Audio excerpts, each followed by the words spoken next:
sa inyo o iinganyuhin kayo na magsabi na bring him home. Dahil in the first place, hindi natin siya napigilan na dalhin doon sa ICC. Ako talaga ay masama ang loob ko. Mahiya ako sabihan kayo na bring him home. Na in the first place, hindi ko naman talaga siya napigilan na ibiyahe doon sa ICC. Kaya napakasama ang loob ko po. Nung nangyari yon, hindi ko alam kung anong naramdaman ko. Para bang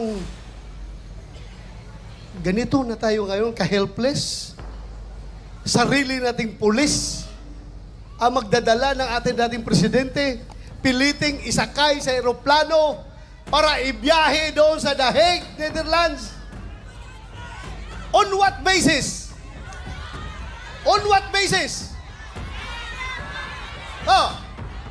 Palaging sinasabi ni President Marcos, hindi namin ni-recognize ang ICC. Kasi hindi natin membro. Hindi kami nagko-cooperate sa ICC. Anong ginawang rason ni Pangulong Bongbong Marcos? Interpol! Bullshit! Interpol! Ako! Naging chief PNP ako! Alam ko ano ang papel ng Interpol sa mundo! Huwag niyo akong lukuhin! Commitment sa Interpol! Bullshit! Interpol! Presidente ka! Presidente ka ng Pilipinas!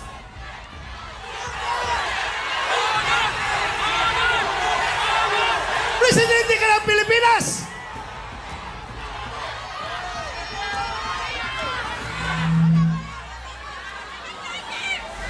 Presidente ka ng Pilipinas! Magpa-pressure ka sa Interpol? Ha?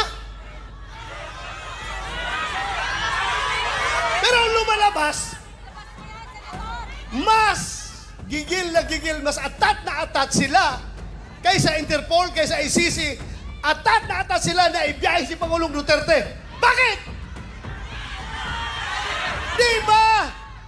Di ba katungkulan na ating gobyerno ayon sa ating konstitusyon to protect, to serve and protect the Filipino people?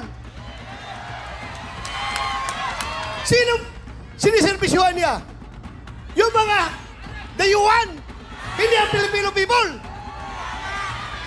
Kasi ang Filipino people, yun ang pinadala niya doon sa The Hague. Alam nyo, habang kinakarga siya sa aeroplano, nag-struggle sila doon. Wala na ko ibang magawa. Dahil nandoon ako sa Davao, kino-coordinate ko yung ating yung petition na ginagawa natin na hindi nakahabol. Hindi ako sumama sa Hong Kong dahil sa gabi na yon, alas 3 sa madaling araw dapat ang biyahe ko papuntang Hong Kong. Pero merong nag-leak sa akin na impormasyon. Hindi pa rin tulog ang Diyos. Nagsabi na, sabihan mo sila na may warrant na si President Duterte at si Bato. Uhulihin sila pagbalik nila dito galing sa Hong Kong. So tinawagan ko si Bingbong Villaldea. Sabi ko, sir, meron ng warrant. Hindi na ko hahabol dyan.